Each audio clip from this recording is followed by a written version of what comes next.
Hi గారు, welcome to our channel. ప్రస్తుతం మనతో పాటు భరద్వాజ్ గారు సీనియర్ జర్నలిస్ట్ ఉన్నారు. వారితో ఒకసారి మాట్లాడదాం.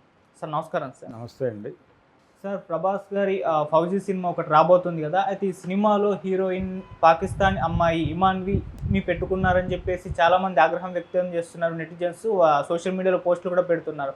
అంటే ఉగ్రదాడి జమ్మూ కాశ్మీర్లో జరిగింది కదా, ఈ నేపథ్యంలో పాకిస్తాన్ అమ్మాయిని మీరు ఎలా పెట్టుకుంటారని చెప్పేసి వాళ్ళు క్వశ్చన్ చేశారు. సో అటు ఇమాన్వి మరి క్లారిటీ ఇచ్చే ప్రయత్నం అయితే చేసిందంట. మరి తనేం చెప్తుంది, మరి ఇప్పుడు ఈ సినిమా నుంచి ఆ అమ్మాయిని తీసేసే ఛాన్సెస్ ఏమన్నా ఉన్నాయా? మీరేం చెప్తారు సార్ దీనికి సంబంధించి? అంటే రకరకాలుగా జరుగుతోంది. నిన్న జరిగినటువంటి దాడి, ఆ దాడికి ఒక నేపథ్యం ఉంది. చాలా స్పష్టంగా అక్కడ కాశ్మీర్లో ఒక అణిచివేత కొనసాగింది.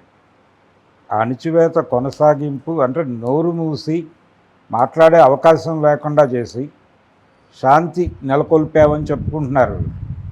అక్కడ వాస్తవంగా శాంతి లేదు, అశాంతి ఉంది.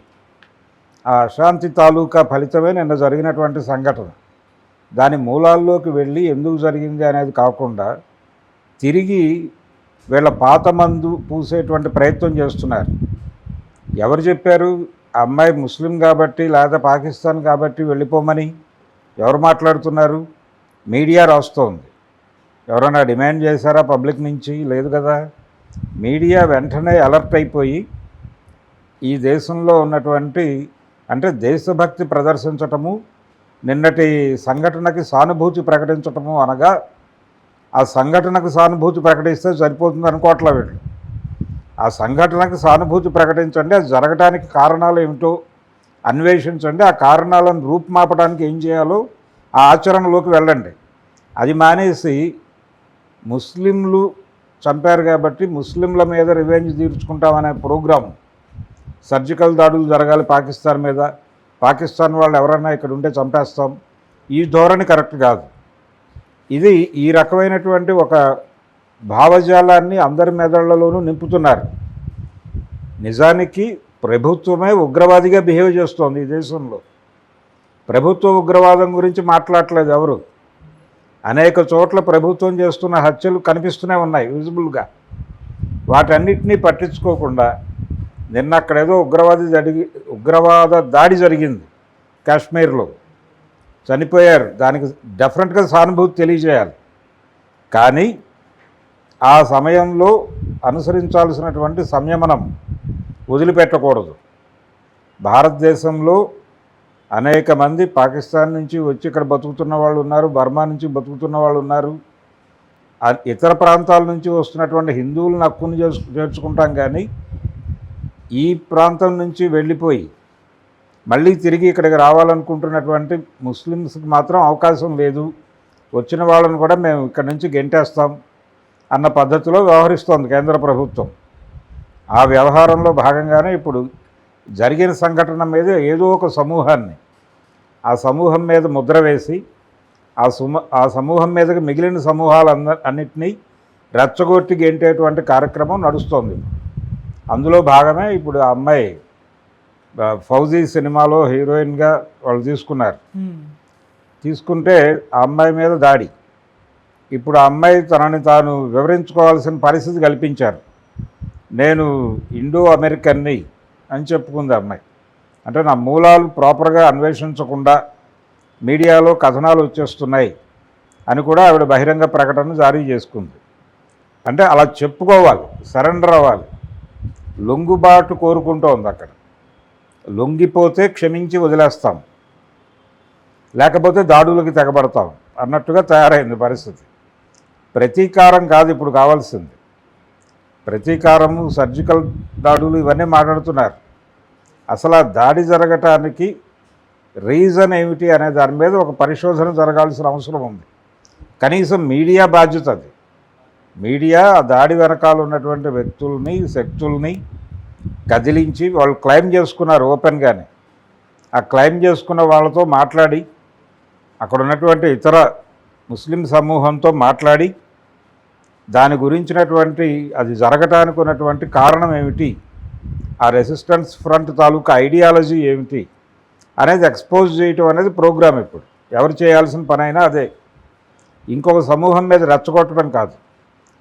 ఇప్పుడు మన దేశంలో దురదృష్టవశాత్తు ఎలా జరుగుతుందంటే ఇందిరాగాంధీ గారిని ఆవిడ స్వర్ణ దేవాలయం మీద దాడి చేసి బెంద్రన్వాలేని చంపడం కోసం సైన్యాన్ని వాళ్ళు బూట్లతో దేవాలయం లోపలికి వెళ్ళి చంపొచ్చారు.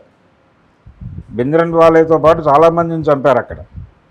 ఆ హత్యాకాండ, ఆ ఆలయం, వాళ్ళు పవిత్రంగా చూసుకునేటువంటి ఆలయాన్ని రక్తసిక్తం చేసిన దానికి ప్రతీకారంగా వాళ్ళు ఇందిరాగాంధీని టార్గెట్ చేశారు. సత్వంత్ సింగ్, బియాన్ సింగ్ వాళ్ళిద్దరూ చంపారు. అయిపోయిన తర్వాత దేశవ్యాప్తంగా సిక్కుల మీద దాడులు జరిగినాయి. దేశవ్యాప్తంగా ఢిల్లీ నుంచి చాలా దూరం ఉన్నటువంటి విజయవాడ లాంటి చోట్ల, విజయవాడలో పంజాబీస్కి చెందినటువంటి ఆటోమొబైల్ షాపుల మీద, అలాగే వాళ్ళకి చెందినటువంటి ఒక హోటల్ ఉండేది, ఆ హోటల్ మీద దాడి. ఆ హోటల్ అద్దాలు బద్దలు కొట్టేసి వాడు చివరిగాళ్ళు హోటల్ అమ్ముకుని పారిపోయే పరిస్థితి కల్పించారు కాంధారి. ఇప్పుడు అదేదో మురళీ ఫార్చ్యూన్గానో ఏదో మారింది. ఆ హోటల్ ప్రారంభించింది వాళ్ళే. ఇలా అనేక నవరంగ్ టాకీస్ అనే ఒక సినిమా థియేటర్ ఉంటుంది, ఆ రోడ్లో టోటల్ షాప్స్ వాళ్ళవే. అవన్నీ విధ్వంసం అంటించేశారు, తగలబెట్టేశారు. ఇది ఎలా కుదురుతుందో. ఇప్పుడు సత్వంత్ సింగ్, బియాన్ సింగ్ వాళ్ళిద్దరికీ బాధేసింది పంజాబ్లో జరిగినటువంటి ఇన్సిడెంటు. వాళ్ళు ఆవిడకి బాడీ గార్డులు, అవకాశం ఉంది, మన నిరసన తెలియజేయాలి బలంగా అనుకున్నారు, చేశారు. అక్కడ వరకే కేసు కన్ఫైన్ అయి ఉండాలి కదా. ప్రతి ఊళ్ళోనూ మీ పక్కింట్లో ఉన్నవాడిని కూడా చంపేస్తే అలాగా మీరు? రాత్రి మీతో పాటే టీ తాగిన ఒక పంజాబీ వాడిని ఆ అకౌంట్లో చంపేస్తే అలాగా? ఇది జరుగుతూ ఉంది, ప్రతిసారి జరుగుతోంది. కాబట్టి ఇలాంటి ధోరణి సరైంది కాదు. ఈ ధోరణి మార్చుకోవాలి ముందు. అంటే ఈ ధోరణిని ప్రమోట్ చేస్తున్నారు. ఇన్స్టంట్ జస్టిస్ అనే పేరుతో ప్రజలు చూడాల్సిన వైపు చూడకుండా చేయటం కోసం ఇలాంటి సైడ్ ట్రాక్ పాలిటిక్స్ నడిపించడం అనేది మనకు మొదటి నుంచి అలవాటైపోయింది. ఈ అలవాటైపోయిన కారణం చేత ఇప్పుడు వాళ్ళు కాశ్మీర్లో ఉగ్రవాద దాడి జరిగింది కాబట్టి ముస్లిం సామాజిక, అంటే టోటల్ ఆ సమూహమే ఉగ్రవాద సమూహంగా, టెర్రరిస్ట్ సొసైటీగా బ్రాండ్ చేసి దొరికిన వాటిని దొరికిన చోట కొట్టండి అన్న పద్ధతిలో ఒక అప్రకటిత కార్యక్రమాన్ని ఇచ్చేసింది సమాజానికి కాషాయ దళం. ఆ పిలుపునందుకుని ఎవరి లెవెల్లో వాళ్ళు రెచ్చిపోతున్నారు. ఆ పిలుపునందుకున్నటువంటి ఒక సెక్షన్ ఆఫ్ మీడియా ఇప్పుడు ఈ అమ్మాయి మీద దాడి మొదలుపెట్టింది. ఈ అమ్మాయి మీదే కాదు, ఇంకొక హీరో కూడా పాకిస్తాన్ నుంచి వచ్చి ఇక్కడ వేషాలు వేస్తున్నటువంటి అతని మీద కూడా దాడి జరుగుతోంది. అతను కూడా వెళ్ళిపోవాలి ఇక్కడ నుంచి ఇమ్మీడియట్గా వేకేట్ చేసి. అంటే ఈ దేశంలో చాలామంది అంటే రోడ్ల మీదకి వచ్చి మేము బలానా దేశం నుంచి వచ్చి ఇక్కడ బతుకుతున్నాం, దయచేసి మమ్మల్ని డిస్టర్బ్ చేయకండి అని. ఈ హైదరాబాదులో గోల్కొండ దగ్గర నుంచి మొదలు పెడితే చాలా సెంటర్లలో ఆడపిల్లలు నిలబడి అలా ప్లేకార్డులు పట్టుకుని ఉండేవాళ్ళు. ఏమిటి వాళ్ళ సమస్య అంటే అప్పట్లో జనాభా గణన అనే ప్రోగ్రాం టేకప్ చేసింది. ఏది ఎన్డీఏ ప్రభుత్వం చేసినప్పుడు ఈ పౌరసత్వ నిర్ధారణ, పౌరసత్వ చట్ట సవరణ కార్యక్రమాలు, ఇందులో భాగంగా ఈ దేశ పౌరులు కాదు అని తేలితే వాళ్ళని ఇమ్మీడియట్గా తీసుకెళ్ళి బార్డర్లో వదిలేసి వస్తూ ఉన్నారు. దానికి భయపడిపోయి వీళ్ళు రోడ్ల మీద నిలబడేవాళ్ళు ప్లకార్డులు పట్టుకుని మాకు సపోర్ట్ చేయండి అని. ఆ లెవెల్ టెర్రరైజ్ చేస్తున్నారు వీళ్ళు. ఆ టెర్రరైజ్ చేయడంలో భాగంగా ఇప్పుడు నిన్న జరిగినటువంటి ఉగ్రవాద దాడిని దేశవ్యాప్తంగా అనేక ముస్లిం సంఘాలు ఖండించినాయి, అనేక మంది ముస్లిం పెద్దలు ఖండించారు. ఈ ఖండించటం సరిపోవట్లేదు, వాళ్ళకి లొంగుబాటు కోరుకుంటున్నారు. అంటే కాళ్ళ మీద ప్రణమిల్లి మమ్మల్ని మన్నించండి అని అడగట్లేదు ఏంటి వీళ్ళు అన్నట్టు వెయిట్ చేస్తున్నారు. ఇది దుర్మార్గమైనటువంటి పరిస్థితి. దీని మీద సమాజం తిరగబడాల్సినటువంటి అవసరం ఉంది. అందుకోసం వాళ్ళు ఈ ప్రభాస్ సినిమా హీరోయిన్ని కూడా టార్గెట్ చేసి తనతో ఒక మాట చెప్పించుకున్నారు. ఇప్పుడు చెప్పించుకోగలిగారు, సారీ కూడా చెప్పిస్తారు. నేను ముస్లిం సమూహంతో సంబంధం ఉన్నటువంటి కుటుంబంలో జన్మించటం నేను చేసిన తప్పు, పూర్వజన్మలో నేను చేసుకున్న పాపం తాలూకా ఫలితం ఇది, నన్ను హిందూ సమాజం మన్నించి హక్కును చేర్చుకోవాలి అని ఒక భారీ స్టేట్మెంట్ ఇస్తే ఆవిడ అప్పుడు ఆశీర్వదిస్తారు.